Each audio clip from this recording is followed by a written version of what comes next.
the Administration, Finance, and Recreation and Parks Committees, followed by the Public Safety, Public Works Committee of Tuesday, July 13th, 2021. First item I have on the agenda for the Admin, Finance, Rec, and Parks Committee is approval of the minutes of the Administration, Finance, Rec, and Parks Committee meeting of June 15th of 2001. Do I have a motion to approve those minutes? Motion to approve. A motion by Councilmember Judy. Do I have a second? Second. Second by Councilmember Willsey. All in favor, raise your hand. And that is unanimous. Thank you very much. So the first item under administration is consideration to incentivize new business in the city of Roswell. This is something that was brought up. Councilmember Judy had asked to look at this, and we didn't have time in the meeting that we were going to do it. We ran out of time. So we went back and looked at it. This is particularly, specifically as an incentive for Roswell residents. And Councilmember Judy, if you have any comments to start with, that would be fine. If not, I can move into it. No, I just want to thank staff and you, Michael, for heading this up. It's obviously a start. I think there's a lot of, from going through the packet and looking at it, a lot of good ideas to look at to start incentivizing business here in the city.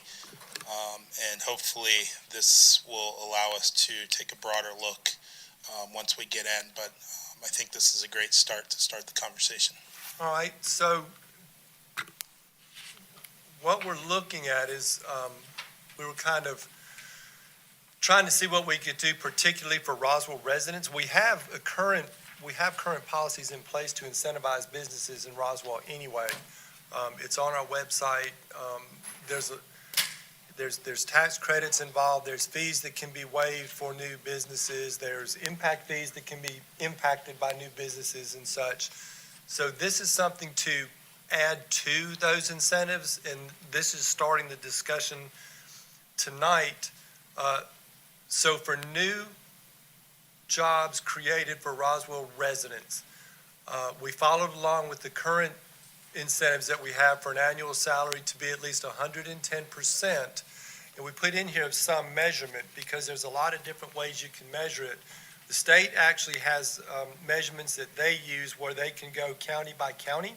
So it's not specific to the city of Roswell, but at least it's specific to our county that can give us some average wages. The other ones are very hard to find, and if you do find them, they're not consistent depending on what source you're looking at. So that would be a really good source that finance could follow, or whoever will be administering this incentive, to say the jobs have to be at least 110%. And we do that for new job creations that aren't Roswell residents anyway. It must be a new job, and it's got to be staffed by a current Roswell resident. The employment has to be for a minimum of at least 1 year to receive the incentive. So we don't want to incentivize a business that has somebody come in and weeks later they leave. So some of the other requirements could be we could target particular industries. It could be a minimum number of new jobs, or just the time period to create new jobs. If you wanted to try to put a limit on how long this would go out to try to put some quicker time to it, we could do that. So the incentive itself is $500 per job. It would be an occupation tax credit. It would not be cash. It could be a total maximum incentive of up to whatever 3 times the amount is that they pay. So basically a 3-year, and the reason we use 3 years is that kind of mimics what we have now in the current incentives for any jobs that come in for new jobs. And it would be paid in the form of the tax credit, and it could carry over as long as they needed to. If their tax credit was fairly small and they had a major expansion or started a lot of new positions for Roswell citizens, it could take more than 3 years. It could take however long it needs, but it could be the highest average over the last 3 years, and then they could take that credit until their credit was used up.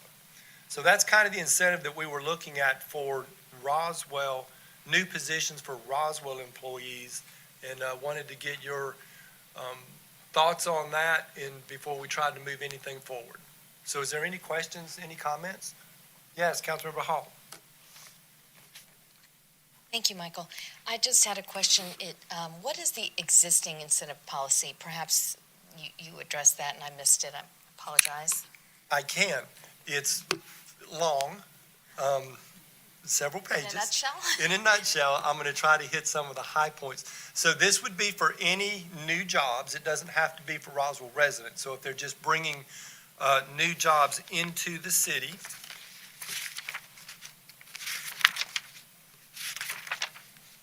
Let me get back to the beginning of it. So it would be for businesses that could achieve city goals. It has to do with businesses that would be with the strategic economic development plan that would also fit the comprehensive plan. We have the 2030, so we would adjust that. And it's for, again, the higher paying jobs. They have to create at least 5. So with the one with Roswell citizens, we do not have a limit on the number of jobs. It could be from just one. This one has at least 5 new jobs or more full-time employees. It's still 100%. And this says if the median earnings for the workers, that again, it's very hard to find that particular. We would recommend using the state, the one that they have. And it's also for providing capital for a business. They could use it for that also. So here's some of the other criteria that could be done. Economic benefit to the city. It could have to do with the total number of jobs brought in as to whether or not they would be approved for the incentive. So it goes through an approval process. And this, I think, is what you're probably most interested in, is what the incentives are. So they could have a waiver or reduction of their permit fees. They could have a waiver or reduction of impact fees if they're a business coming in that would affect that. They could have a waiver or a reduction of their business registration fees, which is how we've tailored this other one. Their occupation taxes for the city of Roswell could be up to $7,130 each year for a period of up to 3 years. And then they could also do expedited permitting process. What our recommendation is that where these incentives are, we would add into our current incentives another section that would be for Roswell residents employee incentive program. So we would just put that in here. We certainly would not be getting rid of the current incentives that you have. And then there's just more information on the submittal requirements, how it would be evaluated, who would be on the committee, and then what the process is as it goes through.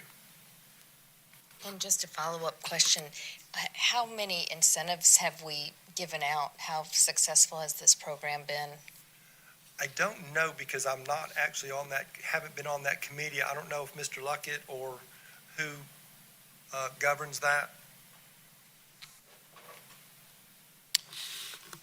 In my time and experience, I've seen it used once, and it was an amount less than $25,000, which is something that, according to the policy staff, this committee can approve. But that was according to my experience.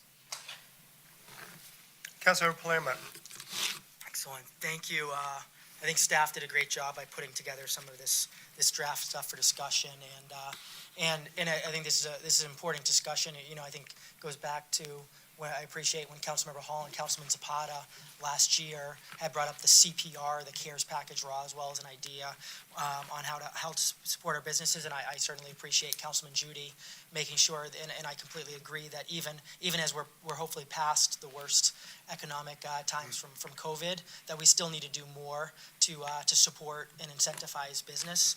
And for a long time, I've been bringing up the issue that I see that people that live in Roswell can't afford to work in Roswell, and that's something I think we need to address. And I'm hoping this can be a type of incentive that does do that. And again, so I like seeing a lot of the recommendations. As some feedback I have is, I feel the 110% of the wage measurement, I feel it should be based on the Roswell residents' median income, because again, I think this needs to be addressed and focused towards Roswell residents, and that's a number that's much easier to track. I think by doing that, I think it takes away the need to have the additional requirements of targeted industries, minimum number of new jobs, et cetera, and just have it real simple, just that at the end of the day, if it brings in a Roswell resident that already lived here, that's going to be paid 110% of the median income in Roswell, and they stay there a year. I think that's very deserving of this incentive, and I think would be a great success. Okay. And also, just as we agreed upon when we did when we did the recent CARES package, we ended up coming to agreement that it would not be subjective and it would just be objective. And I think it's important we do the same. I think the criteria is here, where it's really easy to do objective. Just bottom line is it 110% of the median income? And were they a Roswell resident already? And did they stay a year? And if so, I feel that, that's enough. I wouldn't want, panels getting into, any subjective measures that could be questionable and unfair for different businesses. But again, I think some minor feedback, and again, overall, a great proposal and discussion. All right, thank you. Councilmember Willsey.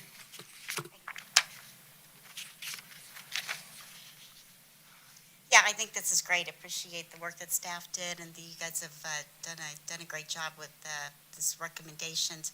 One other thing, I would like to wonder if it's possible to kind of expand this a little bit to use it as a measure to attract new businesses, in addition to adding businesses that are here, adding employees, but also just as a measure for companies that are looking at the area and to attract larger businesses into the Roswell area. For instance, I noticed Dunwoody recently just passed an incentive where, based on companies who brought a certain amount of jobs, could actually waive their occupation fees altogether. So that's a pretty big, the number they have is pretty big for Dunwoody. I'm not sure that that's quite right for Roswell, but I feel sure that we could find one. So this is just another thought. I agree, and I think it will. I think this will be something we can put into the toolbox that it may be on a smaller level because it's individual or it's Roswell employees, but with the incentives that we currently have, it can be a mixture where they're bringing in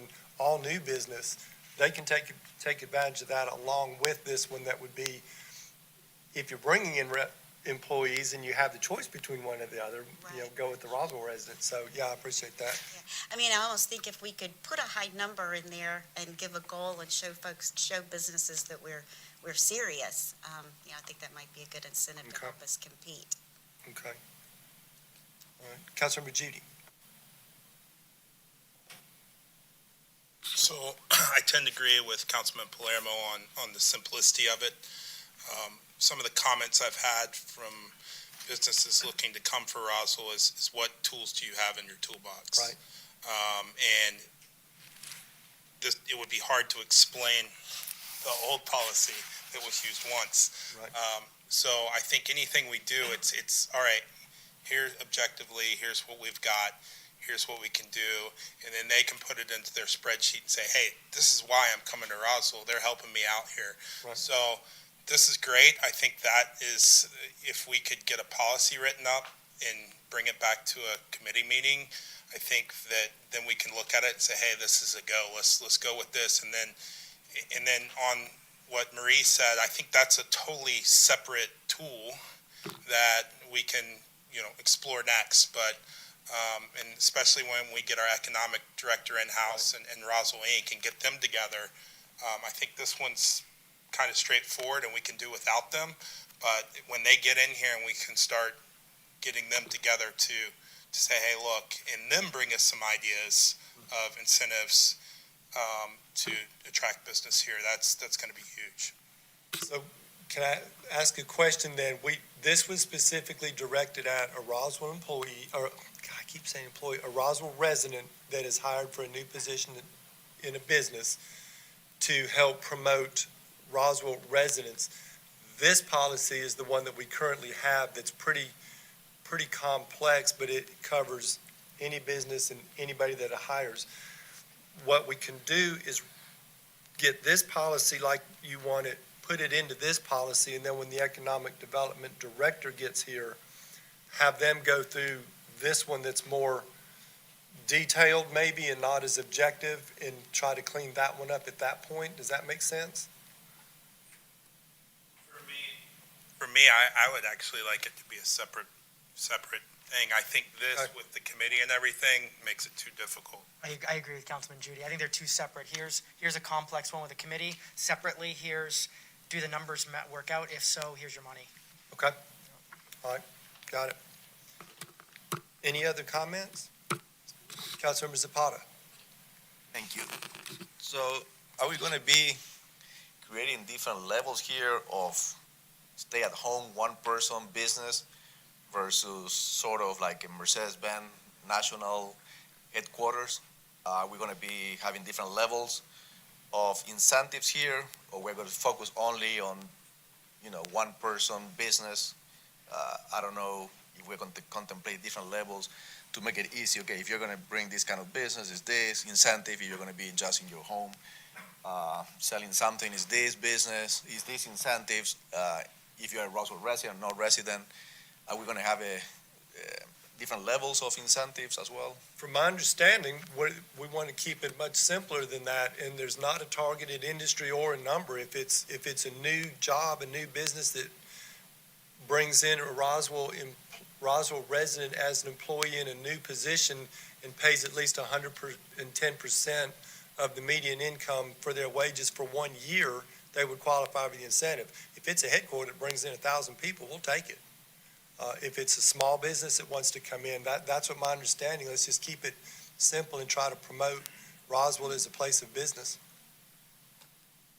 Councilmember Willsey. I just wanted to add, Marcelo, I think you and I are kind of thinking along the same lines that, once, we get this implemented, we can start looking at some bigger incentives and some things like, for job incentives for medium to larger companies, as well as I think coming up with some corridor improvement incentives, for folks who are willing to take properties and reinvest. And, how can we fast track ComDev approval processes and things like that, as long as they're within a normal public hearing process. So I think you're onto something, and I think we need to keep that conversation going. And I think those are the tools that we develop in the toolbox when the Economic Development Director is here, because that's when you start targeting, and that's when you start really looking for what do we want in this area. You start building the tools and maybe customizing it more for that. So I would agree, yeah. Yeah, all right. Okay. Thanks. Any other comments on this? So if we make the changes and get this into a policy, do you want to see that before we vote and take it to a council meeting, or do you want us to do what we can with the policy and go ahead and bring it to council? If so, I would need a motion. I would say just bring it back to committee. We'll do it. We'll do some more work on it and clean it up and get it over to the committee for the next time. So item number 3 on the agenda is a consideration of a budget amendment in the amount of $4,000 to fund the mayor's bike ride event proposed for August of 2021. This item, the Bike Roswell does the mayor's ride and the Roswell Moves event every year. Because of COVID last year, they were funded for $14,000, but obviously they weren't able to do the event last year. So they're doing 2 this next year. One of them is next month. They want to do the mayor's ride only, where they have the big ride that goes all through town. And then next summer, they want to do the full Roswell Moves, or fall, the Roswell Moves event. But they don't have the funding that they had of the $14,200 because it's in August, which is our new budget year. So they're asking just for the mayor's bike ride portion for this year, which would be $4,000. We just need a budget amendment to get that $4,000 in because it was not budgeted previously. Councilmember Palermo? So, thank you for bringing this. I certainly support this event.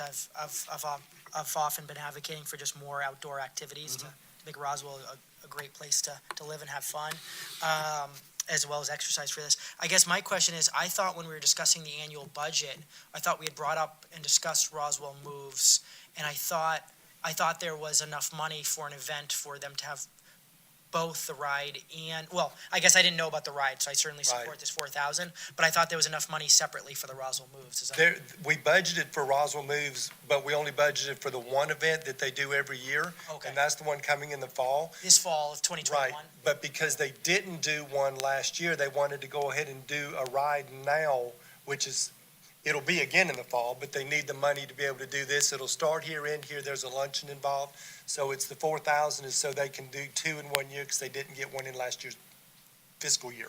And we had approved in our previous budget the 14.2 Yeah. for the bike ride and the Roswell Moves. It was canceled because of COVID. So then this year we approved again the 14.2. Yeah. But then Bike Roswell came back and said that they'd really like to do a ride in August just to keep the momentum going. And it would be Probably a little less than $4,000. Gotcha. And so there'll be 2 bike rides Correct. this? There would be 2 bike rides and 1 Roswell Moves. Thank you for clarifying. Yes. Any other Councilmember Hall? Just a question, do they have a date penciled in yet for this in They August? do have a Last date Sunday penciled in in. August. There you go. Thank you. Any other questions? Do I have a motion on this item? Have a motion to approve the budget amendment for $4,000 by Councilmember Willsey. Do I have a second? Second by Councilmember Hall. All in favor, raise your hand, and that's unanimous. Thank you for that. Item number 4 is the approval of a resolution to allow the Scarecrows in the city of Roswell right away. Ms. Ward is going to tell you about this item that we do every year. We are asking for approval of a resolution to allow. So sorry. We're asking for approval of a resolution to allow scarecrows in the city of Roswell's right-of-way. This resolution will allow businesses to place scarecrows in the city of Roswell's right-of-way for the Roswell Women's Club 2021 Booyah Scarecrow event between September 30th, 2021 and November 1st, 2021. And it happens every year, and we're back, thank goodness. Any questions for Ms. Ward? Do I have a motion? Motion to approve. A motion by Councilmember Judy. Have a second. Second. Second by Councilmember Hall. All in favor, raise your hand. Thank you very much. That's unanimous. Councilman Orlins, do you want to say a few words on that one? So we'll move over to finance. Item number 5 is the presentation of the FY 2021 fourth quarter budget initiative progress report, and Ms. Hora will be presenting this information.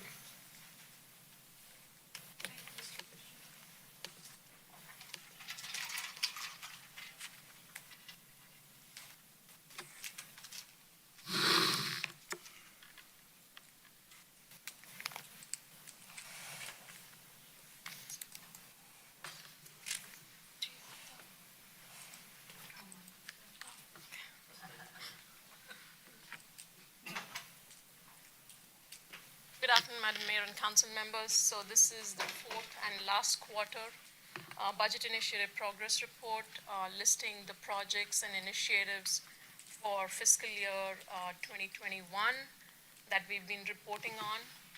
So in the administration department, we have a total of 8 initiatives right now because anything that was shown as complete in the previous quarter has been taken off this list for this quarter. So we have a total of 8 initiatives that we are reporting on this quarter. 2 of them are complete or substantially complete, and then there are 6 that are progressing as planned. And this slide gives you a list of those projects. And the details on the status of these projects is provided in your packets. And then for community development, we have a total of 4 initiatives. 1 is complete, and then we have 3 that are progressing as planned. And here is the list of projects. For EPW, we have a total of 12 initiatives that we are reporting on this quarter. 2 of them are complete or substantially complete. 9 are progressing as planned, and there is 1 project that is delayed. And the projects are listed by fund, by the enterprise fund. So we have here the projects for the solid waste fund. This is the list for the stormwater fund, and for the stormwater fund, I think everything is complete for fiscal year 2021. And then we have the water fund projects listed here, and then the 1 project for the fleet fund, which is an ongoing project. Moving on to the fire department, we have a total of 7 initiatives that we are reporting on this quarter. 1 is complete. We have 5 progressing as planned, and 1 that is delayed. And here is the list of projects. In the police department, we have a total of 7 initiatives. 1 that has been completed, 5 progressing as planned, and 1 that has been delayed. And this slide gives you the list of those projects and the status. Moving on to Rec and Parks, there is a total of 20 initiatives that we are reporting on this quarter. 2 of those have been completed, and 18 are progressing as planned.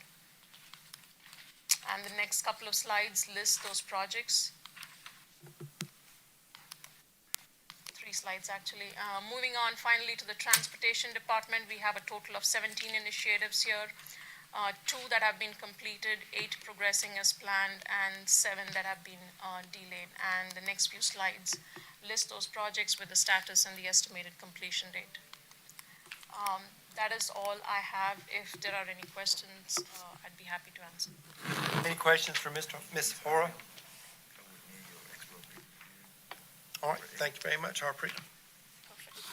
Next item is item number 6, and it's a presentation of the FY21 fourth quarter investment report. Mr. Luckett.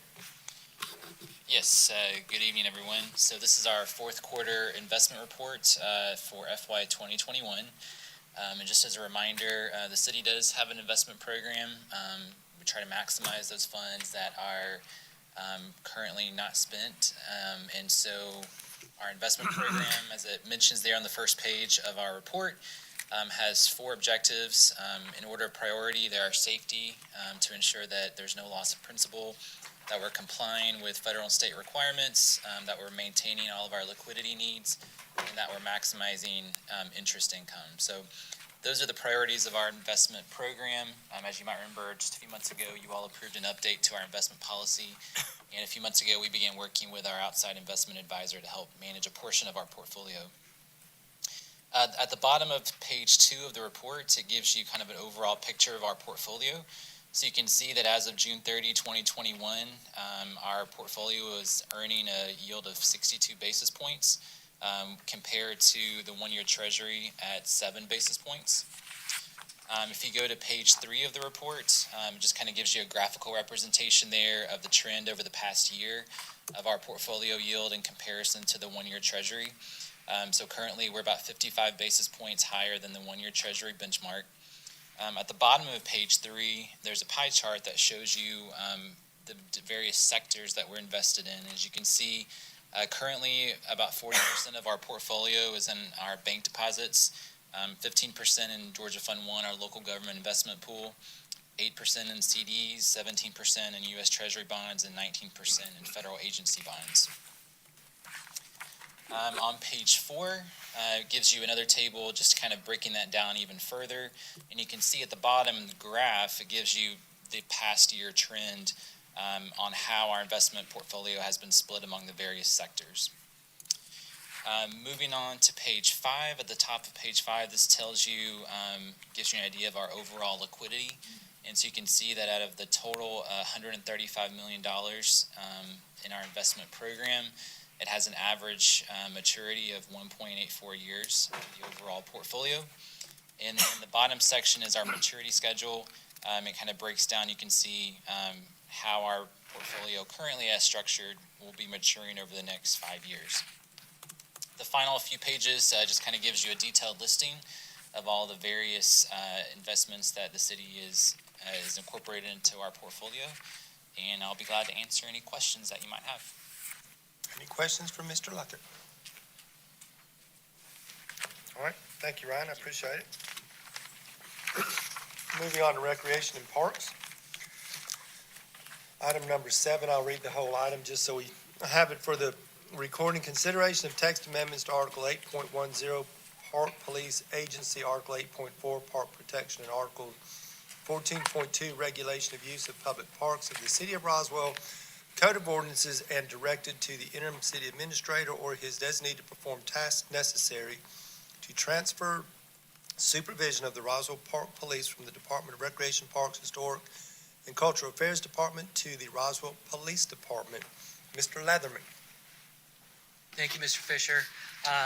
As was described in the title, for a number of years and some past discussions with our organizational assessment and review of how we can continue to efficiently manage operations within the city and with individual departments, there has been a question and a recommendation of evaluating the supervision of the Park Police Department, which is a separate agency recognized under the state of Georgia, and how that can be best incorporated or operated within the city of Roswell. And today we're here to present an ordinance amendment that would transfer the supervision of those 5 positions over to the Park Police Department.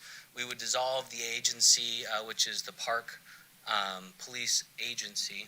sorry, I'm going to say police a lot of times here in this conversation, and transfer those 5 officers over to Roswell Police Department. Their uniforms would change to be consistent with the police department badges, insignias, and car decals. And the reality is in looking at the overall structure of the city, how do we best provide services consistent with the goals and objectives of the council and with our ordinances? And in looking at this individual agency, how we can best provide those services while continuing to maintain the safety in our parks and facilities. From a staff perspective, we feel that the city can gain some utility out of making this shift, both for our officers and overall for the well-being of the city of Roswell. Be happy to answer any specific questions that you may have. Kind of functionally, if you move this out of committee, we will take an ordinance amendment that is currently drafted by our city council and take that up to first and second reading. And then once that happens, those officers would shift, be sworn into the police department, and then there's a number of administrative tasks that would be necessary to formally transfer those individual positions, but then also to dissolve the agency, and we're requesting that that then be delegated down to the interim city administrator. Mayor Henry. Well, I would like to thank you, Mr. Leatherman and Chief Conroy, for bringing this forward. I've been a huge proponent of this for quite some time. And I think that it's just the right time to move to this. I think it's a good move, especially when you consider the current climate for our police officers, the training involved, and the consistency that needs to be upheld within the city of Roswell. So thank you very much. I certainly hope council will support this. I think it's a good move, and I think it will be good for the officers as well. And what I'd also like to add, Mr. Leatherman, is you are still confident that parks will be patrolled and maintained, correct? Could you go into that a little bit more? Sure. Chief Conroy and I have had this conversation, and there's no doubt that from a Parks Department perspective, there is extreme value in having law enforcement officers dedicated as a special team, regardless of whether they're their own agency or an element of the Roswell Police Department, into our parks and facilities. There's the community policing aspect of it, safety and security, and we have tremendous assets that are city-owned assets that are there for the benefit of our community that also are heavily used, well-loved, but also do experience vandalism, do experience crime within our park facilities. And so they are an area that requires the attention. So from just an operational perspective, there's no question that we need law enforcement within our facilities. And I'll let Chief Conroy speak just to the philosophical approach from the police department perspective. There we go. Okay, good afternoon. Mr. Leatherman and I have spoken at length about this and the concerns. We want to make sure that the park police still continue to operate and function and keep our parks safe, as well as all Roswell police officers.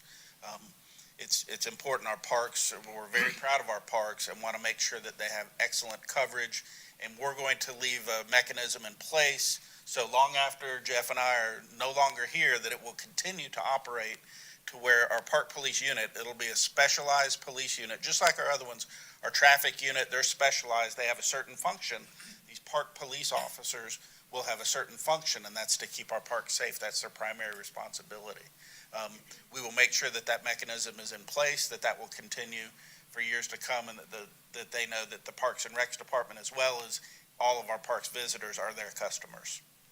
Well, and I would also like to point out, too, the level of policing in parks sometimes differs from the level of policing throughout the community, because we have situations in our parks where we don't really want to arrest someone, but we might request that they leave the park. So could you talk about that a little bit?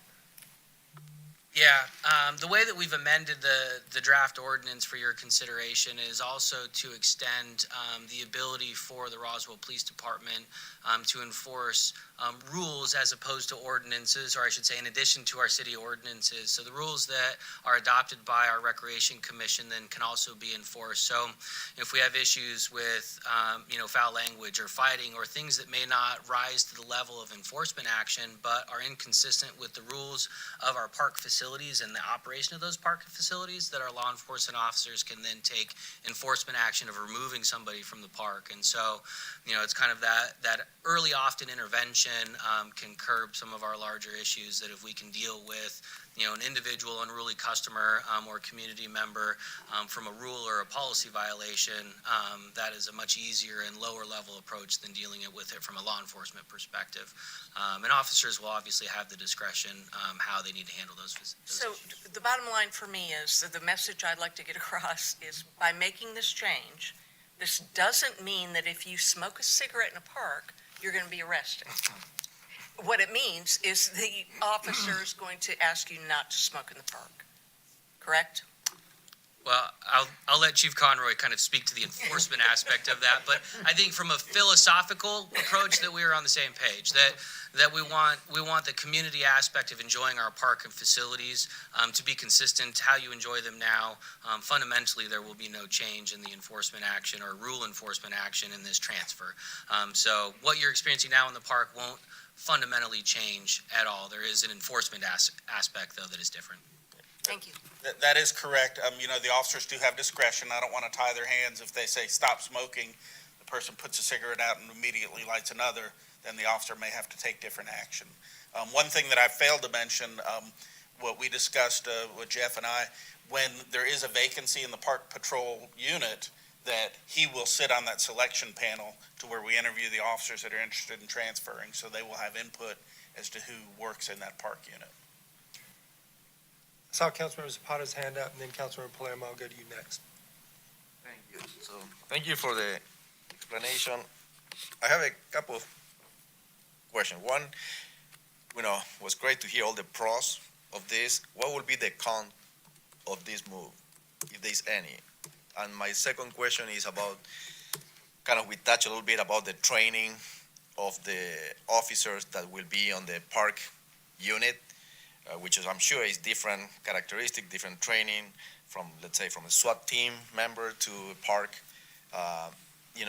so that will be taken into consideration. If you can explain a bit more about that.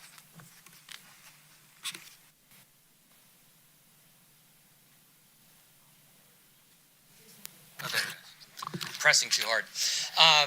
From a con perspective in your first question, I think short term, there's always a little bit of system disruption when you make a change of supervision, essentially getting the training aligned between the existing department and then transferring into the new department. We are already operating very similar because we're within the same city, so I think that will be very short-lived. And I don't really see any con beyond that. You have 5 officers currently dedicated to the park facilities. They will continue to be dedicated to the park facilities in that philosophical approach as we discussed earlier. A lot of this is about the internal supervision, paperwork, and administration of those officers. And so from a community perspective, I don't see that there will be much difference at all. And then what was your second question? About the specific training, of the park police versus, let's say, SWAT team, and how will be this taken into consideration? Okay, I'll let Chief Conroy speak to that. So, and also to piggyback on Mr. Leatherman's answer, in cons, and if you look at this as a con, is coming from the park police to the Roswell police. One, several of them previously worked at the Roswell Police Department. We do have different policies and procedures, and that's the main impetus behind this. Is we have stringent policies, procedures. We're accredited law enforcement agency, and that's important key components why we're making this move. So we're going to have to make sure that all the officers have all the required training to meet our certifications and accreditation standards. Most of them do because they have their in-service training with our officers anyway, but we have to go through and make sure that. And then we want to make sure that they're educated on our policies and procedures. Our employee manual is over 800 pages, so we want to make sure they're aware of everything and bring them in, hey, here's the important things, here's our use of force, and make sure that they're up to date on all the important policies. And then as well as the training, one, there's no intention of changing the officers that are in the unit at this moment. But as vacancies come available or they transfer, this does offer them the opportunity for more advancement. We do have a current sergeant vacancy, and they would be eligible to apply for that sergeant position as well. So they may want to move out or say, hey, I'm ready, I want to be a homicide detective. So, there's a lot of opportunities there. And then the training, they will continue. They're still going to be housed in the Parks and Rec Department. None of that's going to change. Basically, all you're going to see is their patch is going to change, and then the vehicle decal will change, but it's still going to say Park Police, or I think Park Patrol Unit is going to be on there just so you can readily identify. But it will also add the officers that are not assigned to the parks will feel more free to go patrol the parks. Right now, we respond to calls there all day long. Whoever's closest goes and handles the call, but they will feel more free to go into the parks. Councilmember Palermo. Thank you. So I certainly support this initiative. So I spent a year with Chief Conroy as liaison. It was a abbreviated year because of COVID lockdowns, but I got to learn a lot about the efforts, and I think some progress in improving culture and philosophy to make sure that our force is all having that mindset of protecting and serving. And I think Chief's made some good progress there. And I think for that reason, there's a lot of value to Councilman Zapata's point of the training and all of that under one umbrella. And I also want to reiterate and commend the mayor's comments, because I completely agree with everything, and I appreciate her thought process on it. It's something I fully support, and with that, I have full confidence under the chief too, because I think the mayor brought up a legitimate concern, but a similar example I'll bring is Canton Street. So Canton Street, I've witnessed firsthand. I've gotten feedback from police officers, from residents, et cetera, and technically, it's illegal to not walk to cross the street, not on the crosswalk, or to walk out, step outside of, say, 1920 with a can of beer. And at the same time, the police officer's not telling them that they're going to be brought down to Atlanta for jail and the jail time and all that. So I feel the chief's force is doing a good job of that, and I expect the same thing in the park. So I certainly agree with everything the mayor said and have full confidence under the chief. Thank you. Councilmember Hall. Thank you, and thank you for bringing this forward. Thank you, Mayor. I spoke with Mr. Leatherman at length about it, and I certainly support it as well. I just have a question for Mr. Luckett. Is this a revenue-neutral move for the city, or will there be anything to consider from that perspective? I don't expect it to make any difference in our revenues. I mean, we would. Once this change is made with the ordinance, you'll see a budget amendment to, realign the budget to the right department, all that kind of stuff, but I don't expect any changes with our revenues. I think the only cost would be the decals and the patches that we talked about. I believe that we already handle their body cameras, so yeah, that's the only change I could see. Of course, they would be funding that anyway, so it's really probably neutral. Yeah. Councilmember Zapata. Thanks. So, whenever you're ready, I'm ready to make a motion. Any other comments, questions? Councilmember Willsey. Just to add on, it sounds like there are a lot of really important synergies in making this move, and as long as the residents are receiving the same high level of service, and it sounds like in some ways it might even expand with the additional coverage by the police department. I think it's a very, very good move. So thank you all. Any other comments or questions? Do I have a motion for this item? Motion to approve? I have a motion to approve by Councilmember Zapata. Do I have a second? Second by Councilmember Willsey. All in favor, raise your hands. And that is unanimous. Thank you very much. Next item on the agenda under Recreation and Parks is Councilmember Zapata has an initiative for a discussion of the Azalea Park Policy Edition. So I'll turn it over to Councilmember Zapata. Thank you, Michael. So this item is for information and discussion only, no vote required here. So this has been approved by the Rec Commission to have a sales of alcohol and consumption of alcohol in Azalea Park. And here the point, I want to make 2 points here, is to have our legal department to explain to us on public record about the legality of selling and consuming alcohol beverages on Azalea Park, which is operated by the city of Roswell and owned by Fulton County, which Fulton County happened to have a code of ordinances, chapter 50, Parks and Recreation, section 5037, alcoholic beverages, where they prohibit on their own parks the sale and consumption of alcohol. So I don't know if legal department can give us more information about it in terms of enforcing, either Fulton County enforcing this, or the city of Roswell enforcing this, or nobody enforcing this code of ordinances.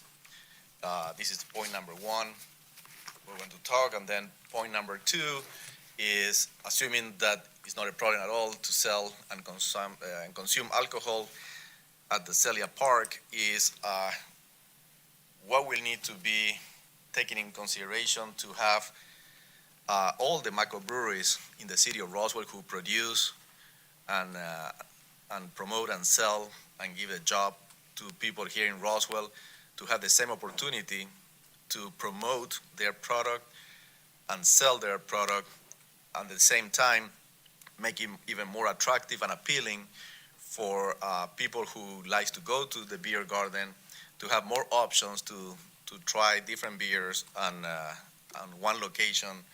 I see this as a potential, kind of a trade show where you have more vendors, you make it more interesting to people to go. If you have only one table, might not attract many people because you might or might not even like this beer. But if you have different options, it's better for the people who attend the events, and also helps all the local microbreweries to promote and sell their products. Thank you, Mr. Petty. Are you prepared to speak anything about Fulton County, the first comment he brought up? Yes, to your first question, Councilmember, a couple of things. First of all, the Fulton County ordinance that you're referring to is regarding Fulton County parks. This is not a Fulton County park. This is a park a City of Roswell park owned by Fulton County, so it wouldn't apply. The other thing I would add is that Fulton County ordinances only apply to the unincorporated parts of Fulton County. That's very specifically laid out in the ordinances in section 1.4. So because this park is within Roswell, Fulton County ordinances do not apply. Thank you. Then point number two, I guess, is more open for discussion and perspective and ideas, and see the benefits of having more than one microbrewery participating on a beer garden. Councilor Palermo, do you have your hand up? I did, just one follow-up question, then comment. So as a follow-up question, so changing gears to Riverside Park, so same thing, although Fulton County owns the park, it would be under Roswell laws and not under Fulton County laws. Am I understanding that correctly? Yeah, their ordinances only apply to the unincorporated areas of the county. Gotcha. Thank you for that clarification and that education. And then the other comment I'll give, that Councilman Zapata brings up an interesting point, that given the fact that it was and is a city park, just it'd be interesting to be supporting or having the opportunity to support multiple Roswell businesses and really kind of enhancing as a potential destination. So just something I think interesting, worth considering, short term or long term. Other Councilmember Hall. I just have a question, and perhaps this is for Mr. Leatherman. As far as, so we're talking about Nantahala is selling beer. And how was that? Can you recap how that came about, and what, do we have any, can we give them direction and guidance as to what types of beverages we want them to sell? So In the original solicitation for concession operations, Nantahala Outdoor Center, who was our responsive bidder and awarded the contract, included a request for alcohol sales as part of their response in the bid proposal. As part of that dialogue, and in the contract language, we identified that that would require policy consideration by the Recreation Commission before that kind of idea could move forward formally on the property. Our policies in the Recreation Commission at that time were that in certain select parks, Town Square, Riverside, and then Hart is also included, Hart Roswell is also included in kind of our open container space, that alcohol was allowed at city functions. So it was Riverside Sounds, we could have alcohol sales, but it wasn't on a permanent beer garden basis as was proposed by Nantahala Outdoor Center. And so we began the process of reviewing that in about January of 2020, and then, of course, the pandemic hit, and so we put that on the table and then brought it back for discussion over the course of the last few months as the pandemic was starting to close out, looking at summer operations, and revisited the idea in the proposal. At that point in time, in March, we looked at a policy consideration, which you see in your packet from the Recreation Commission, that would allow the sale of alcohol under certain conditions by our concession operator. Which was specifically limited to the Azalea Park facility, because we want to be very careful on kind of how functionally alcohol is sold in park and public facilities. It's not something that we generally, from a philosophical basis, want to have in and around playgrounds and play facilities or ball fields and soccer fields. We try to keep kind of more of our open recreational spaces separate from those areas where we have youth on an operational basis. One-off basis, it's something that is a little bit more flexible. And so that's where you have the authorization for the current contractor to move forward with the beer garden concept as you see today. In our concession contract, we generally do not limit or stipulate local options for retail sales. We sell a number of things on the property. We sell life jackets and water bottles and sodas and some prepackaged food as well. And so for as far as I know, in the past 20, 30 years of operation of concessions, we haven't stipulated the types of things or a locally sourced vendor as part of that solicitation. Does that answer your question? But that's something that we could do? I'm not sure. I don't know what the legal ramifications are in the solicitation packet that would be required in order to dictate to a concession operator what they could or could not source from a retail perspective. So that would be a Mr. Petty question. So we have a contract right now that I don't think that we can impose that on. In the future, it's certainly something that we could look into depending on how we did that. So I'd have to look at details of it a little bit more, but it's something that's possible.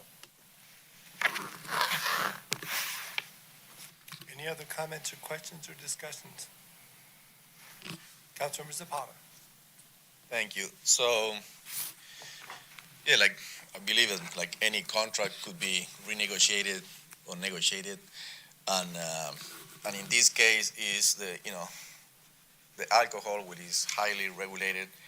And we have, at least that I know, 3 microbreweries in the city of Roswell that will be helpful to promote. And I see this as a good opportunity for all of them to have the chance to decide yes or not.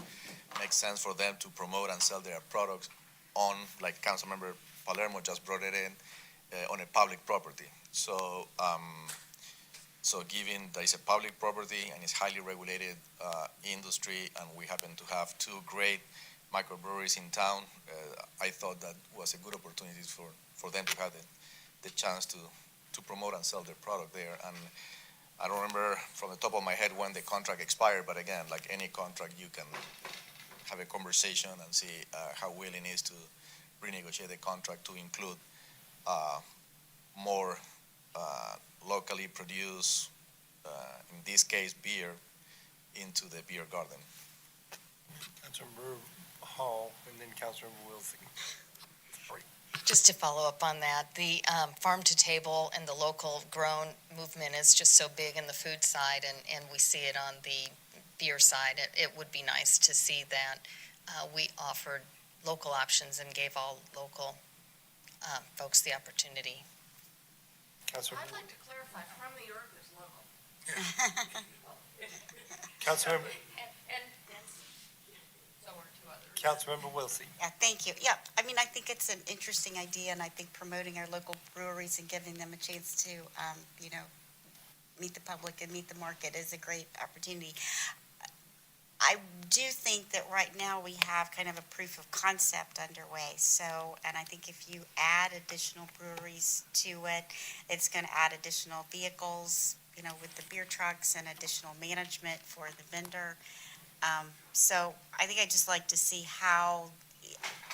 get a little bit more feedback on how this year's beer garden's working out, and then, potentially look at expanding it and expanding the policy. Thank you. Any other comments or questions or discussion?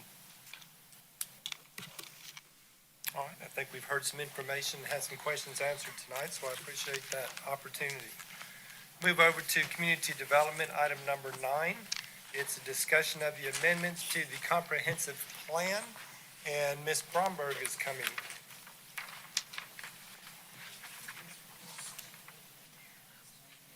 Oh, and Mr. Turner, he snuck around behind me. I didn't see him coming up.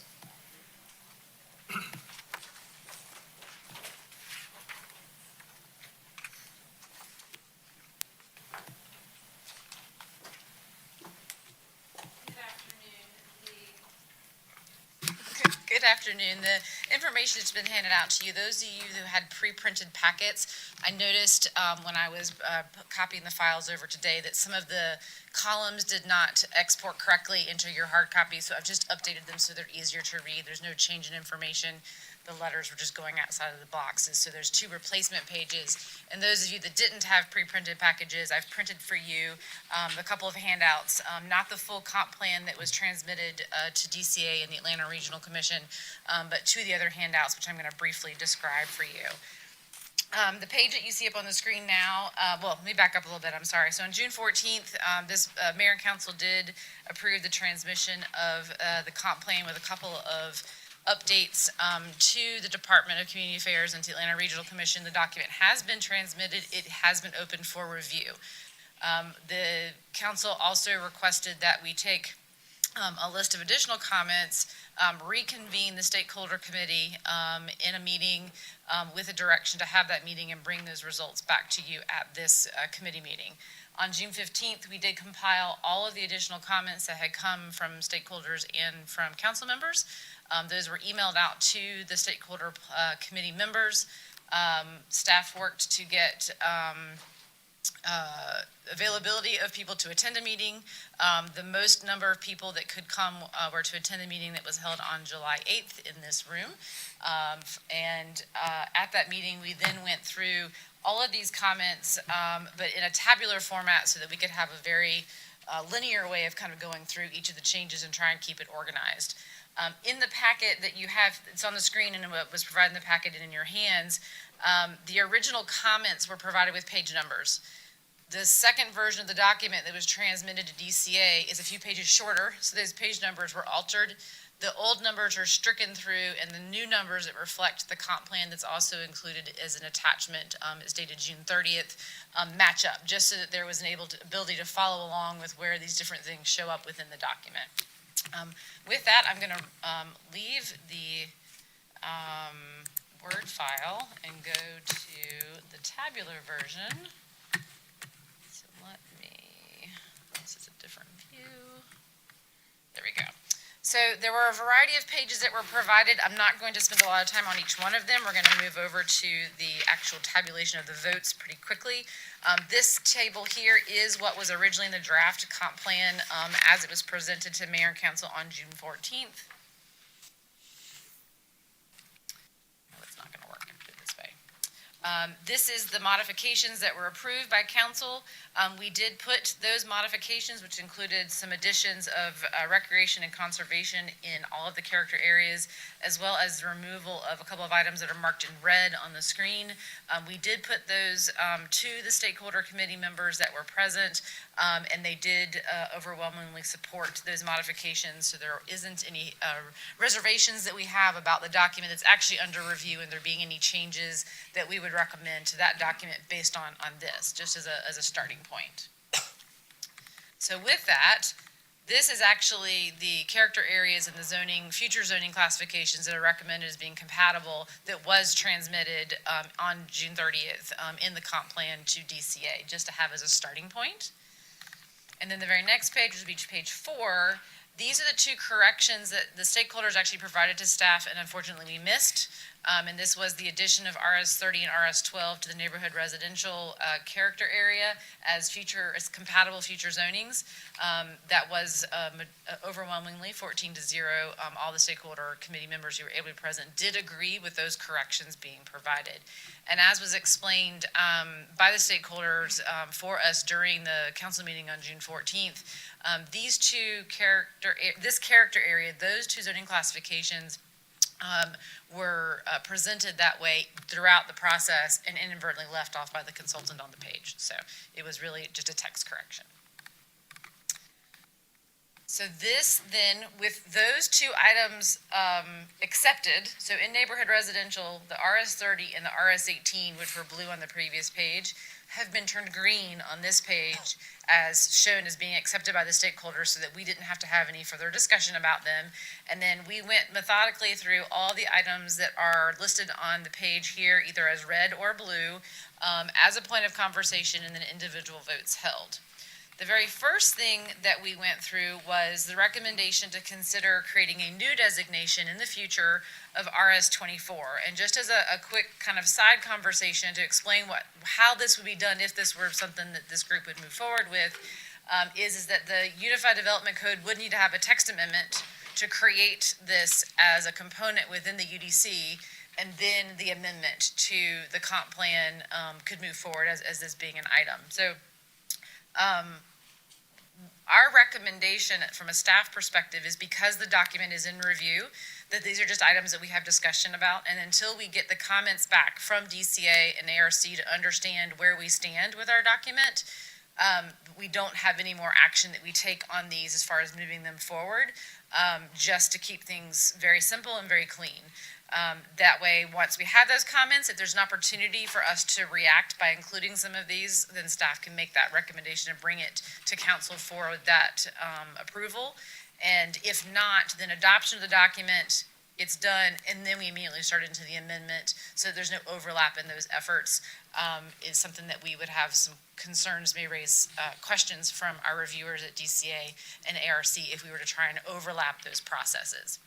And as a reminder, we need to have the adoption completed by the end of October to maintain our qualified local government status.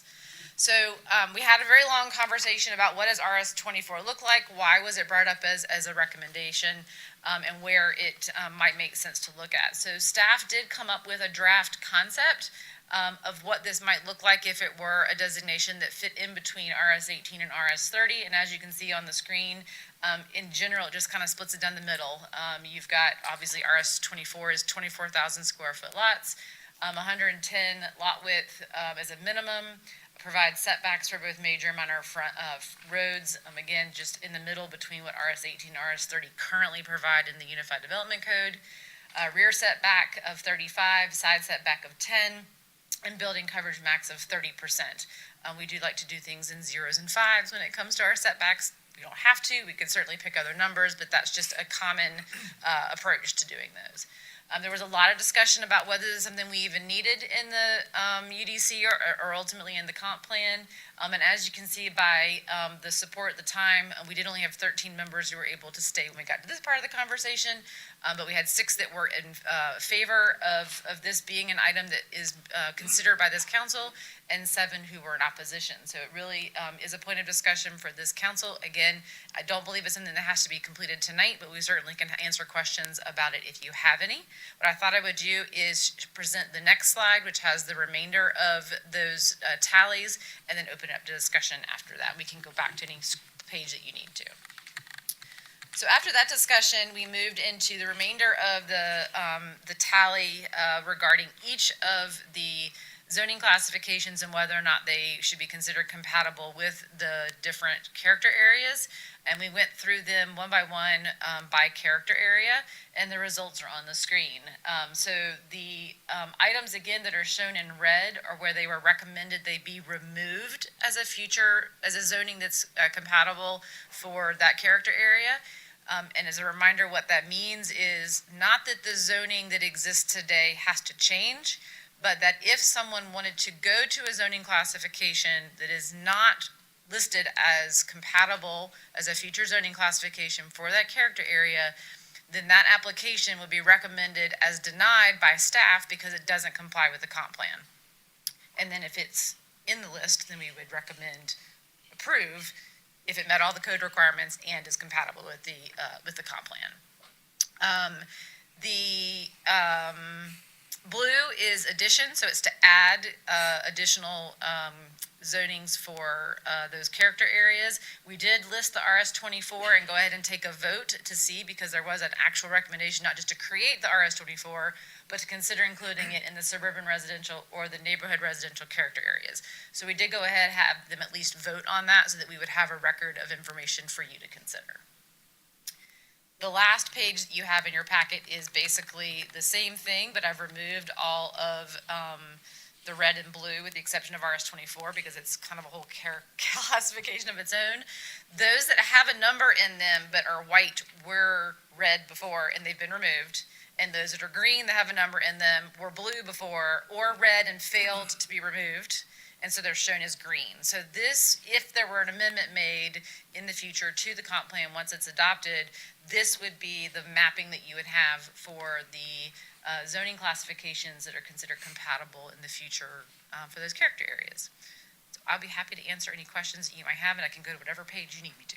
Councilmember Palermo. Excellent. Thank you for going through this important exercise. This really sets up, Roswell for the next 5 years. And thank you for all those committee members that took the time to be available and really invest their time and their energy into really making sure that we have the right future comp plan, which really does help us guide, what type of rezonings should be occurring.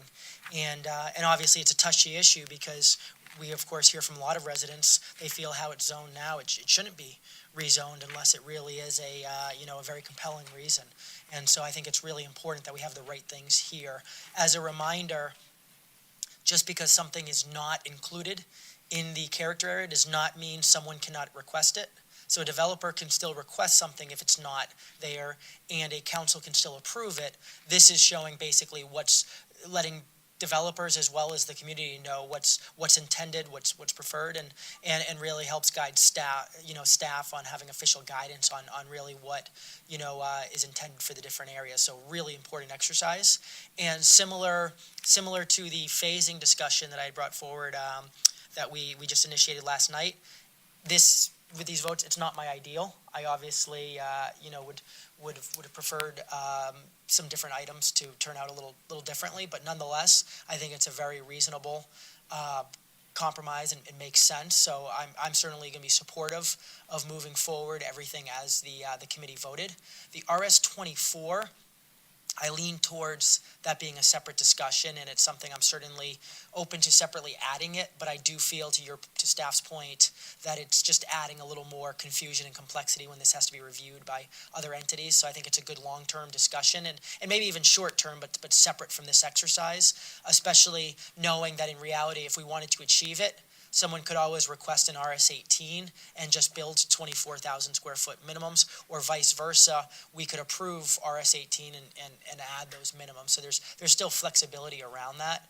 And lastly, it's a question I have is actually based on the current comp plan and based on Parkway Village. So my question is, currently under the comp plan, if someone were to have a Parkway Village property, and let's say they wanted to, they're currently in the Parkway Village character area, and they're currently zoned PV, and let's say they wanted, townhomes. There's depending on what it's bordering, there's some very large buffers.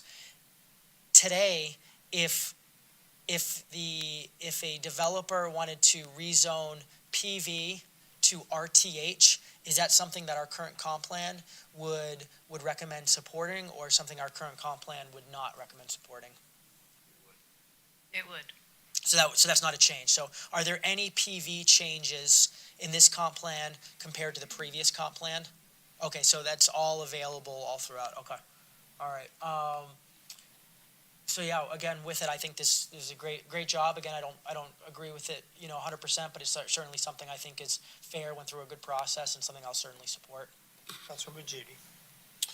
Thank you, Michael. I want to thank all the committee members that gave their time to this. Obviously, it's a very intense process. I know some folks weren't able to stay for the whole meeting the other night. I've heard from five or six of the committee members that have concerns with the outcome, legal, not legal, different things, how voting was done, etc. Forgetting all that, I think this is a good map to start with. I think until we receive the comments on the comp plan back from the state, we're kind of just talking to be talking. So once we receive the comp plan back from the state with comments and concerns or approval, I think then we are able to take a better look at this, and then in conjunction with our UDC and whether we need to redo that UDC after we see what comes back from the state. So appreciate all the help, and look forward to seeing the comments from the state, and then we can move from there. Had Councilmember Willsey's hand, and then Councilmember Hall. Yes, thank you. I also wanted to thank the comp plan members who came back and were willing to spend 4.5 hours, I think, going through all this on Thursday night. And I understand at the end it was the marathoners who were left, or the ultra marathoners. So appreciate that and all your hard work with this. I agree with Councilmember Judy that probably having a real in-depth discussion, we can probably wait on that until we get the initial comp plan comments back from the state. I did have just a couple of overall comments and concerns. I completely agree that we need to talk with Councilmember Palermo, that we need to discuss the RS-24 a little bit more, specifically if, with the R30 being the maximum currently, I think that's fine. But I do think that not having anything between there, there should be another option, because just as it would be written and proposed now, it makes at least 3 of us sitting at this table non-conforming, so based on our current lot. So, I do think that's worth an ongoing conversation. Another conversation is just the PRD, removing that.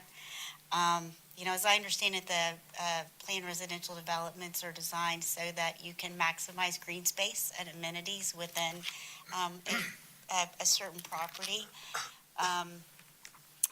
We say in other areas that we want to maximize that, but I think we're sending the wrong message if we're somehow devaluing, the value of green space and amenities within a development. If there are concerns about density, then perhaps we need to condition for density within the particular PRD. But again, I think it's a good option for encouraging some very livable communities within the city, and something that should be considered to remain going forward. So, thank you.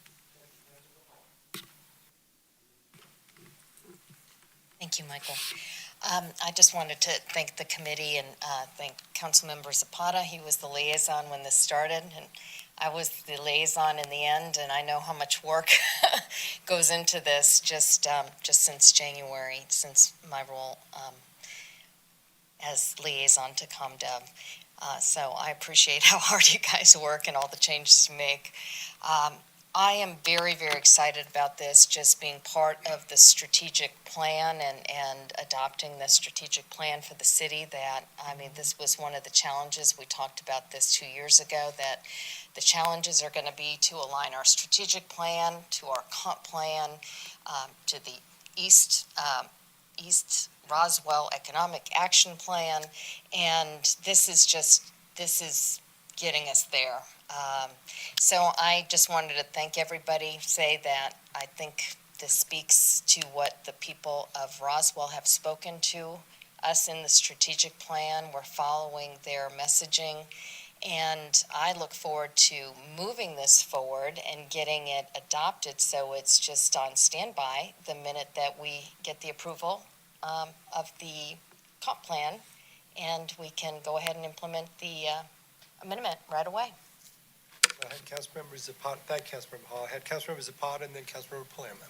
Thank you, Michael. So, yeah, thank you so much for all the members of the Comprehensive Plan Committee that have been working for a year. All of them. So, and I have a question for the last meeting that, I believe that council gave the direction to meet and go through this to revise. Were all the committee members invited?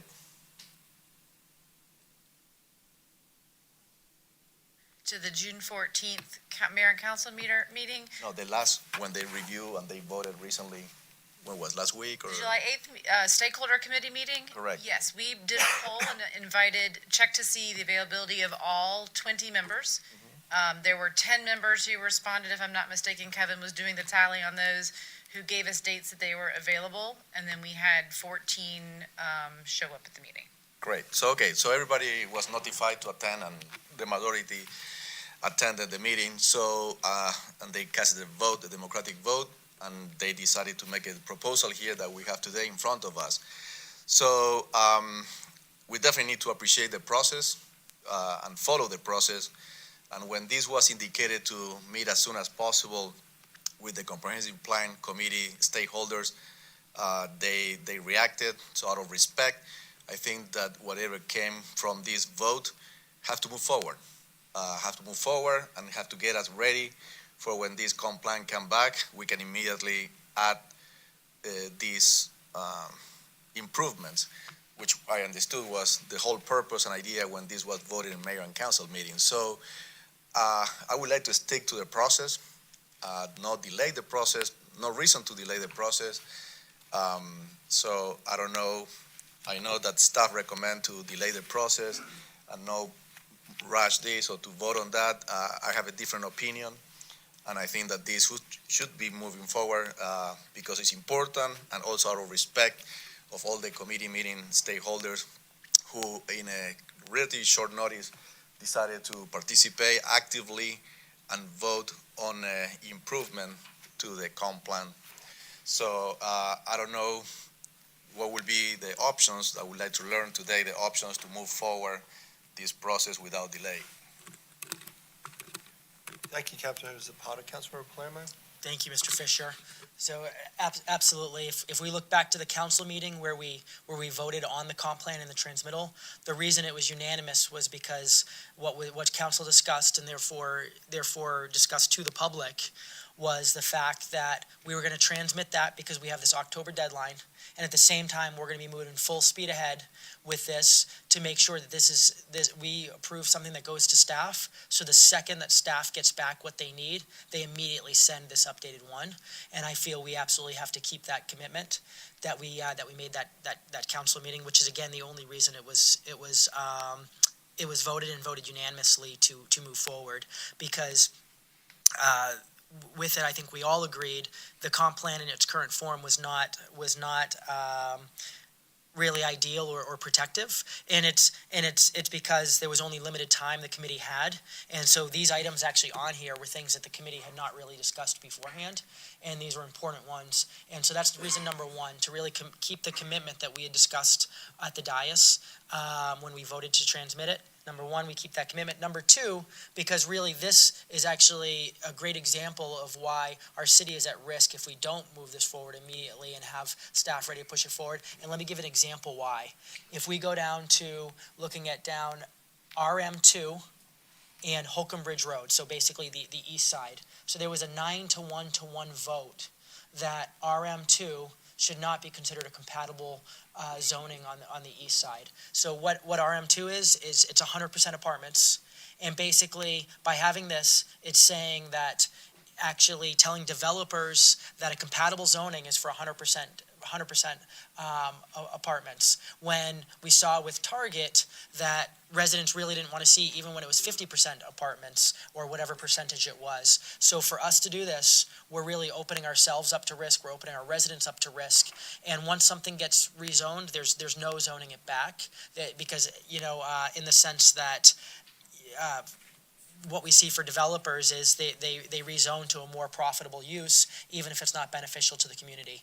And so I think we move forward exactly what this committee had suggested. And that way, we move this to council to vote. We vote for it to be approved. Staff's just ready and waiting with it, and they're ready to transmit it. And we're going to minimize the time that our city's at risk, and we'll be very clear to developers and residents that we're looking out for them, we're protecting them, and we're protecting their neighborhoods.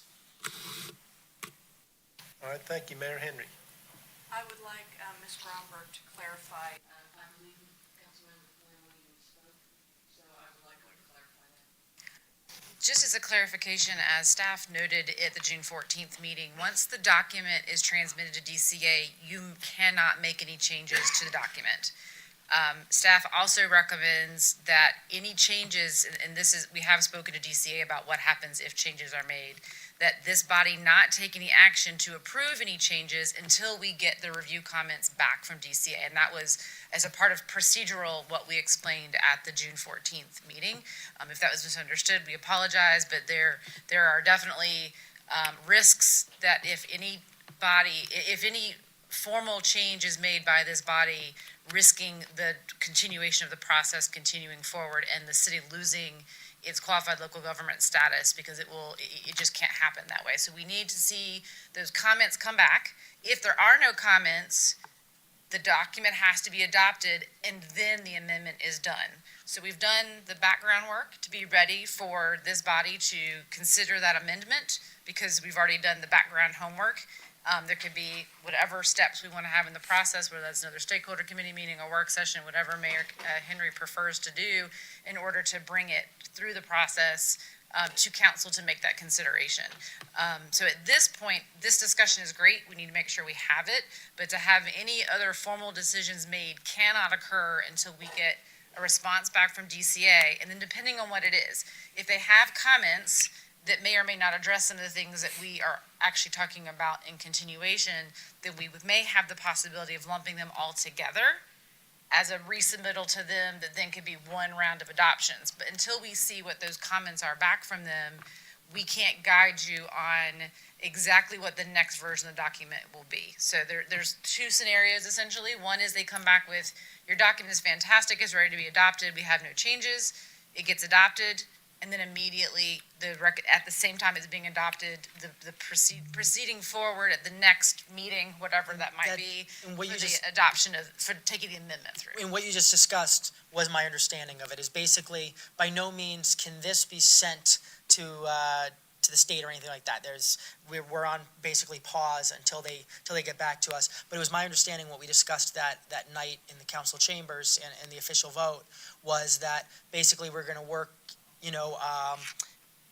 we're gonna walk and chew gum at the same time, in the sense that we know they're reviewing things. We were gonna do this. That's why we had rushed that meeting and everything. And basically, so it was my understanding that the purpose of this is to make sure staff has what it needs, what you all need, so that just the second we get it back, that you already have this ready to go. But it has to go back through a mayor and council approval process. Right. So, and we can't do that until we get the comments back. Right. Is what So I'm referring to. my point is, that's where my thought process was, that we'd approve this, that staff has it ready to come back to council afterwards. Right, but you can't approve this until we get the comments back from DCA. No, don't take any official action until we get those comments back, because then it kind of negates their comments to us.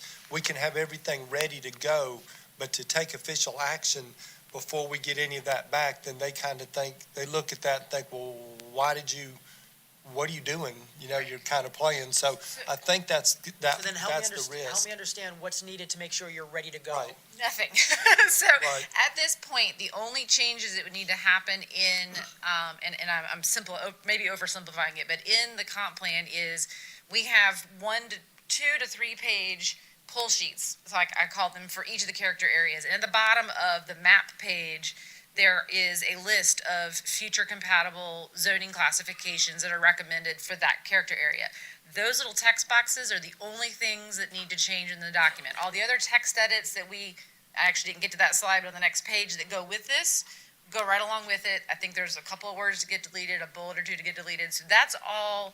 As soon as we know what our next step is going to be, our minor text edits need to happen on those sheets. Those sheets get reproduced, and then we have a new document to go. So we have all the information that we need. Okay. The issue at hand is that we can have this discussion about it in here, but that the formal recommendation for council to accept this cannot happen until we get those comments back. So there will be a step in the process of bringing this back to you again, essentially, once we have those comments with any comments that we need to address and this, then we advise on what's the right way for that document to go down. Is it all going to get lumped into one because we had other comments we need to address and we have the opportunity to do it?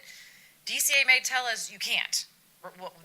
We're waiting to see what we get back before we know how much more we can change it.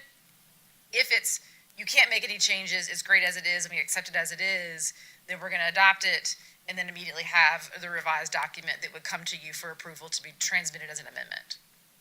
Okay.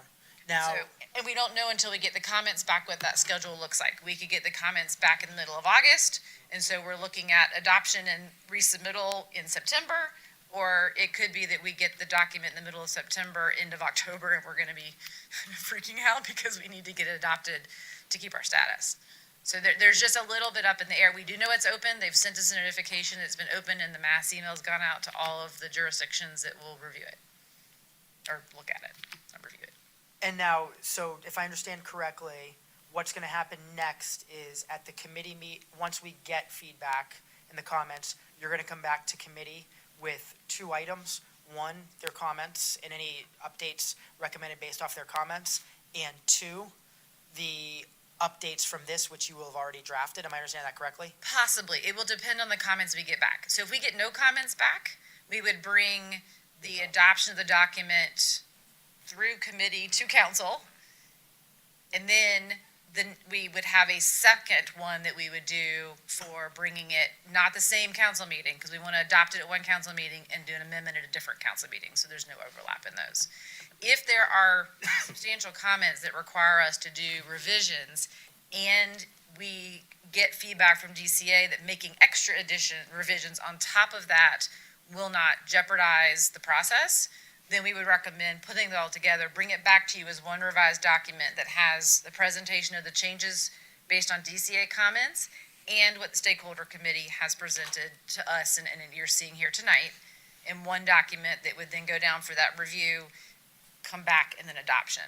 And then if they say they will not accept any other changes in the response to comments, we'd be back to kind of our first phase that we talked about, which is Right after we transmit it, 2 weeks later, we're transmitting an amended Correct. version. Correct.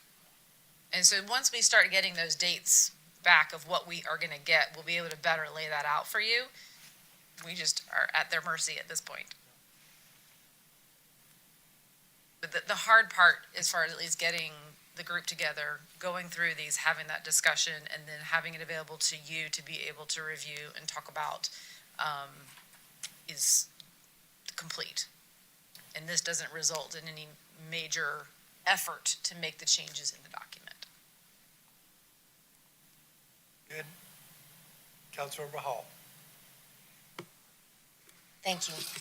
My comment, and it's just a clarification if I understand correctly, for the follow-up process, once we have our results and know what our actions need to be on those, there'll be two separate items. There'll be the RS-24 will be carved out as a separate action item, so to speak, whether we choose to put that in with this adoption of the other changes. So let me talk about that separately. The RS-24 is a standalone thing. It can be done whenever this body decides it wants to do it. If it's something that we want to continue to have a good discussion about, staff basically has put a draft together. If there are comments on that, we can take a look at that. As far as staff is concerned, that is something that's in parallel that we could be talking about doing regardless of where the comp plan is in the process. But it would be included in the comp plan once, if that were something we move forward with, once the text amendment to the UDC is completed, then it goes in as amendment to the comp plan. And so depending on the timing of all that, if it's something this body wants to move forward with, we could do in parallel because they don't necessarily, we wouldn't get to the amendment until after it's adopted anyway, just because of the text amendment schedule that we'd have to go through. Councilmember Zapata, go ahead. Thank you. So, couple of things. One, can you give us more details of the risk you mentioned if we move this forward now? Can you give us more detail? What will be the risk? Again, in detail. And number two, is any possibility that, if this come back approved, we will never be able to insert these much needed improvements? So the risk is that once the document is in review, you cannot make any changes to it. So if this body were to try and move forward with making recommendations for approval to amendments before the document is adopted, DCA will have an issue with that. The risk is that you lose your qualified local government status because they find that your document isn't valid. And I may not be using the right terminology there, but they basically would reject your document. Well, I was going to say, they just don't accept your changes in their review. What they're reviewing now is what they're going to review. And if you send them in now, chances are they're not even going to accept those to look at them. So then, if council approved now, you have to transmit tomorrow at 8:00 in the morning? You cannot, we've already transmitted the Right, document. I understand Yes, this part. yeah, So right. my question is, if council approved this today, hypothetically, you have to transmit by law tomorrow at 8:00? No. Okay, so my point is here, can we approve this without transmitting? And then when they come back, you're ready to transmit this immediately the next day? This still has to go to council, and you cannot take it to council until later. We can't do that until we have the comments back. Honestly, you can't, our recommendation is you should not take this to council until the comp plan is adopted. Because you can't make a change in a document that's under review. And so until the document is accepted by DCA and then adopted by you, you can't make any changes to it unless DCA has comments on it. And I'm fine with that. I just want to make sure you have what you need to make it so that 2 weeks later, the document can be ready to go. The only issue is going to be the timing on committee and which committee. Well, that's my council, you know what I whole mean? point. And it shouldn't have to go to committee. That's going to slow it down a month or two. Today's the committee, and it should be coming to council 2 weeks after the new one's transmitted.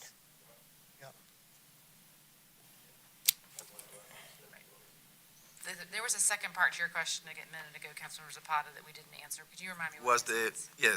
So it's possible that this much-needed improvement will never be inserted? No.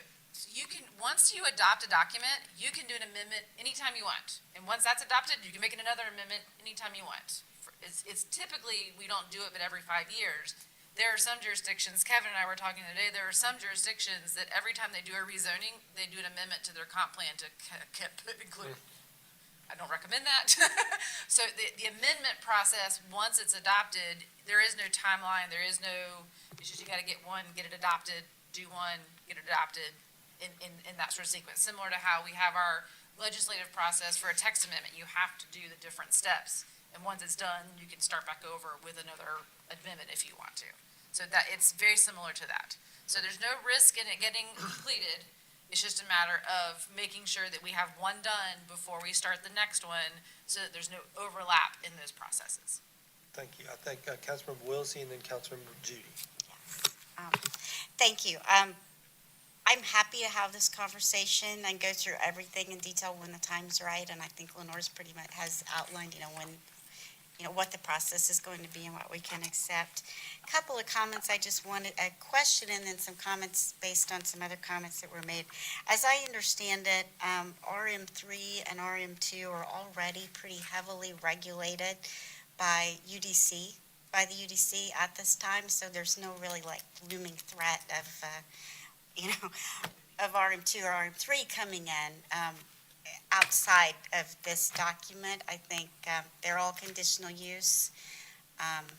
There's building type regulations, there's mixed use percentages. There's a whole lot of steps in place that we have to take a look at that and consider. So just want to make sure. Correct, so any rezoning today that were to come in for RM2 or RM3 would be conditional use and would be coming to mayor and council, so there's not anything that would be that would miss that process. Right, today. exactly. In addition to a lot of other restrictions that they have, Correct. that they have to comply to. And then the RS-24 consideration, is that something that needs to be initiated by council, or is that something that staff could do? We would look for direction from council on whether or not that's a text amendment you want us to start the process for considering doing. All right, thank you. Councilmember Judy. Thank you.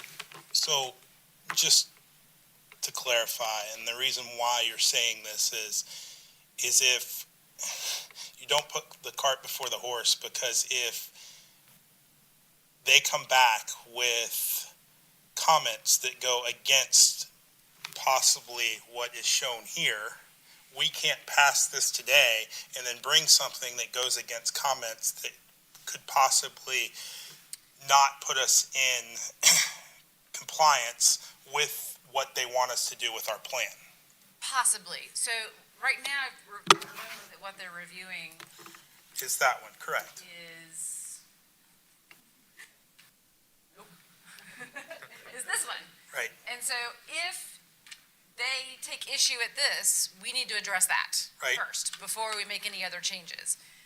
If this is great, they're then going to review the next round and they may take issue with it. So the changes that are currently being recommended, they could reject, but again, we just need to keep them separate. But yes. So we follow the process, get this done first, see what we have to change to this, if anything, Correct. and then we can go to the next. Correct. And that's the reason you've recommended this and not pushing this through today. Correct. Thank you. And we did speak to DC about what happens if there are other changes that come up after we've got this in process, and that was the guidance they gave us, is you cannot do that, we will not accept it. Mayor Henry, Well, I too would like to thank the committee and would you turn your mic on? staff. I would like to thank the committee and staff for all the hard work. I think the process has been a good one. I think it's been very, very productive. I'm very happy with the comments that I've heard from the stakeholder committee. We're all positive. I feel like everybody worked together to come to resolution with this, so I'm in full support of moving it forward. But I think that also we need to respect the process going forward, and we can't deviate from that. And Ms. Bromberg, if you would tell us what we keep talking about government status, but I would like on the record, what happens if we lose our qualified government status? If we lose our qualified local government status, we will no longer, from that point forward, when we lose that designation, be able to collect impact fees. We don't lose the ones we've already collected, but we would not be able to collect any additional ones. Any grant fundings that we normally apply for, or loans that we normally apply for through state and federal programs, we would no longer be eligible for those. My understanding is anything we already have obtained and secured would be safe, but any application that's in process or anything that we would apply for until we obtain that status back, we would not be able to apply for. So I would like to reiterate that this is a very serious project, and they've got huge hammers. So like I said, I want to respect the process. I think this has been a great process all along. I'm very, very pleased about the way it has come through, and we're at this point. So like I said, I fully support moving forward at the appropriate time. I think that we've got some great recommendations, and I certainly hope council will support it. Councilmember Palermo. So thank you, and thank you for providing that background, Romberg. So I think we're all in agreement that these updates aren't going to be sent to the state or official action taken until it's that right time.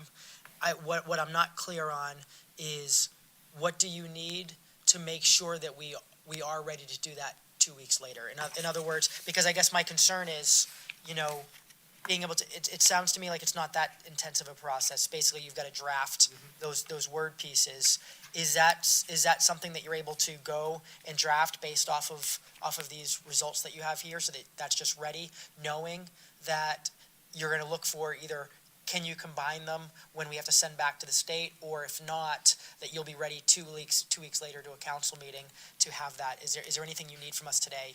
At this point, no, and what we would recommend doing, as soon as we know we're getting the comments back, and I'm assuming we'll get a little bit of advance notice, but once we've received those comments, that date should establish for us what are our next dates gonna be. For example, we would know when we're gonna recommend, because we have a deadline of October 31st that we're working up against. So we're gonna know, we're gonna ask to get on the first committee available for us to bring those comments to you for consideration of whatever modifications they would be.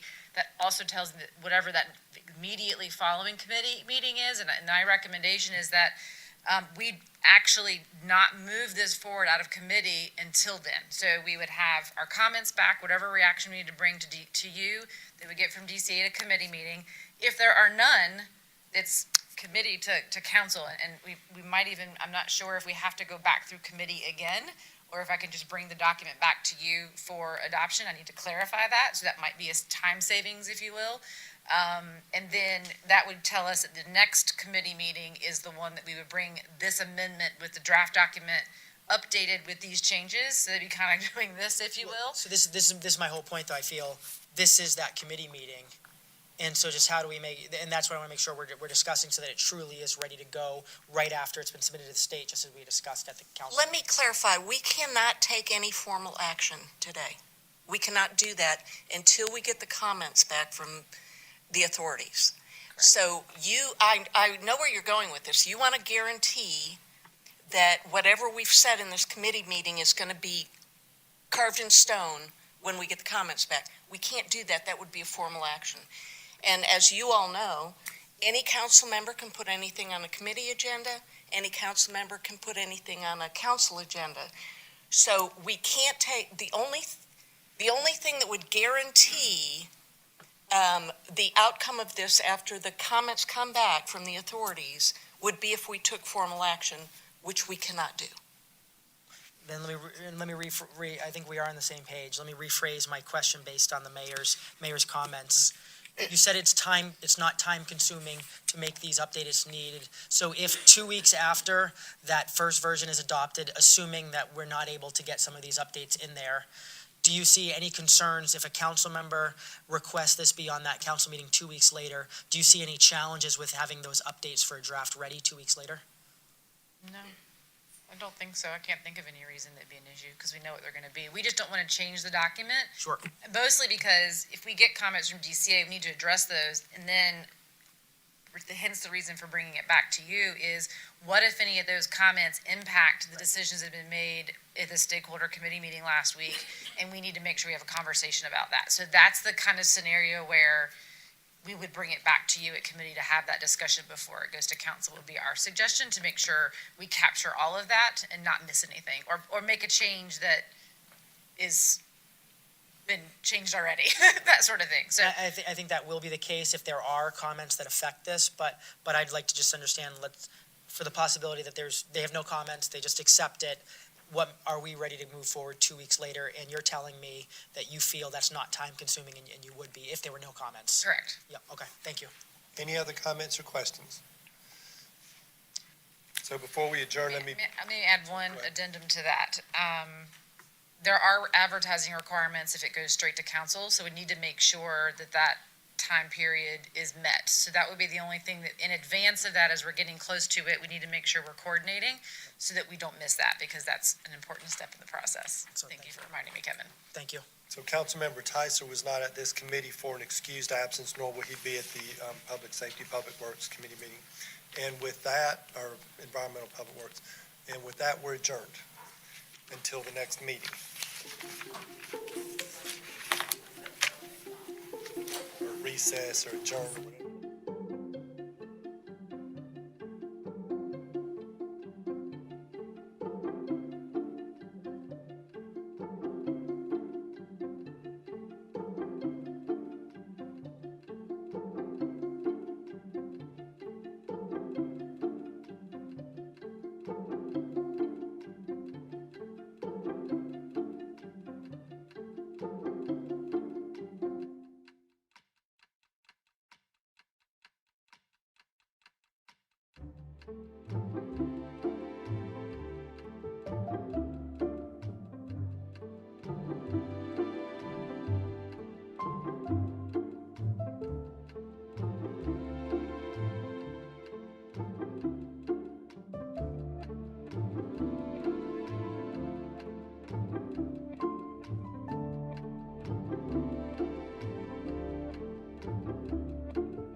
After the Admin, Finance, Rec, and Parks.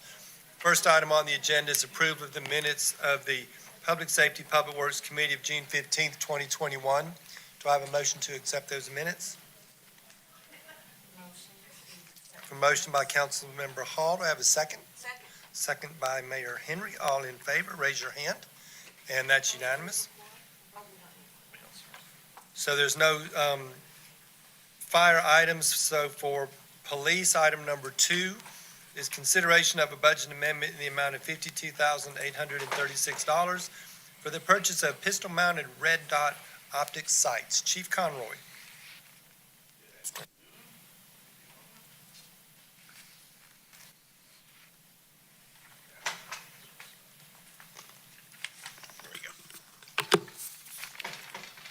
All right, good afternoon, Mayor and City Council. This item is a consideration for a budget amendment in the amount of $52,836 for the purchase of pistol-mounted red optic sights. This may sound familiar. This is Phase 2 of the project. Phase 1 was approved by this council last year. These pistol-mounted red optic sights are becoming the trend in law enforcement. They increase accuracy and speed when law enforcement officers are forced to enter deadly force situations. Any questions for Chief Conroy? Do I have a motion for this item? Have a motion by Mayor Henry to approve. I have a second. Second by Councilmember Hall. All in favor, raise your hand. And that's unanimous. Thank you, Chief. The next item is consideration of a resolution to apply for a JAG grant to purchase a digital forensic workstation and 1-year service agreement for that station. Okay, this is a request for consideration to apply for the U.S. Department of Justice Edward Byrne Memorial Justice Assistance Grant, which we often refer to as the JAG grant. This is a grant that fortunately the city typically receives every year for the police department. This particular grant for this year, 2021, is in the amount of $12,189. Of that, 3% or $366 has to be dedicated to the NIBRS implementation. We're asking to use the rest of the funds to purchase a digital forensic workstation and the 1-year service agreement for the software. As you know, our Criminal Investigation Division participates in the Internet Crimes Against Children Task Force.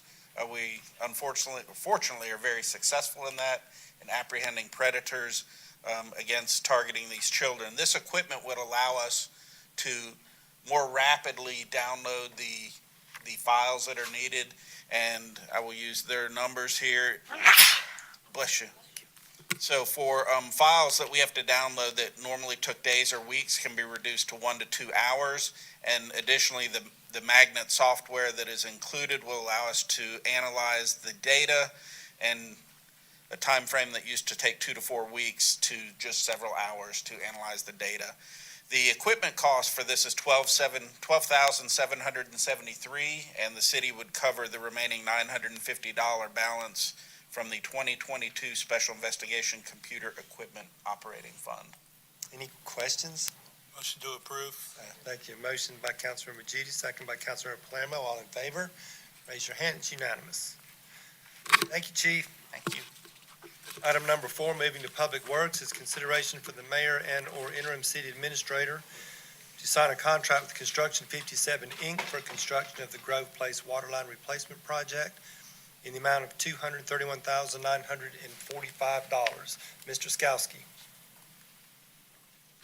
Good evening, Mayor and Council. This is a CDBG partially funded water line, and we're pleased to bring it forward.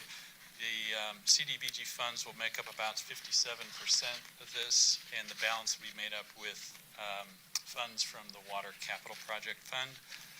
This is being awarded to the low bidder. It was bid out competitively to comply with the federal requirements for the grant program, and I'll be happy to answer any questions. The only other comment I would make is that we do have experience with their contractor. They actually did the Grove Place water line, so we're pleased they're back and competing for this one. Any questions for Mr. Skowski? Councilmember Zapata. No, just want to say a great job to keep moving forward with replacement of the water lines.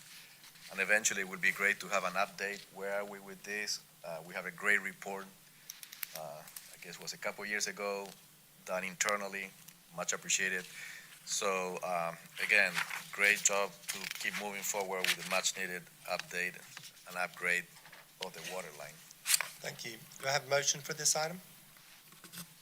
Motion by Councilmember Hall. Do I have a second? Second. Second by Councilmember Willsey. All in favor, raise your hand. And that is unanimous. Thank you. Item number 5 is consideration for the mayor and/or interim city administrator to approve revisions to the toilet rebate program. Mr. Skowski. So your package includes a few details about this program, and I'm just going to mention a couple of them. We've had it since 2008. We've modified it a couple of times during that period, and one of the things that we've done in the water system is reduce per capita water demand over the last 15 years substantially, and this is one program that helps us do it. The good news here also is that we're kind of at the point of diminishing returns. We're not getting too many applicants for the toilet rebate program, and I don't think we're going to get a lot more with this modification. It actually is going to reduce the amount that we're paying for rebates because the performance requirements are just getting marginally better every couple of years. It will not have a significant, if any, financial impact because we're reducing the amount of the credit from $100 to $75 a toilet. But we are opening it up to commercial customers with the same restrictions that we have for our residential customers. So with that, I'll be happy to answer any questions you may have. Any questions for Mr. Skowski? I don't see any questions. Do I have a motion for this item? Motion to approve. Motion to approve by Councilmember Judy. Do I have a second by Councilmember Hall? All in favor, raise your hand. And that is unanimous. Thank you very much. Item number 9 is consideration for the mayor and/or interim city administrator to sign an amendment to the memorandum of understanding with Honda Carland Northside Automotive Holdings, LLC, for a shared stormwater treatment facility. Mr. Skowski. Okay, this one has a lot of attachments, but it is actually pretty simple. We have an old memorandum of agreement with Northside Automotive. So the first 3 attachments in your package are basically the shared stormwater policy and the credit amendment for it and the original MOA for this particular property owner. And I probably will not bring back these policy items anymore just to show you in the future because you've seen several of these MOAs now. This is to add an additional property, and so there's a separate amendment, and that is the 4th document in the package that outlines the terms. And since it's with an existing MOA holder, we've basically mirrored those terms pretty closely, so we followed the exact same pattern. And the good news on this one is that the document you have in front of you does not include the executed copy. However, the developer has provided their check and a signed MOA already, so it's ready to go to full council if you approve this. Excellent. Any questions or comments from Mr. Skowski? This is a good news story. Do I have a motion for this item? Motion by Councilmember Willsey to approve. Do I have a second by Councilmember Judy? All in favor, raise your hand. And that is unanimous. Thank you. Thank you, Mr. Skowski. We're adjourned.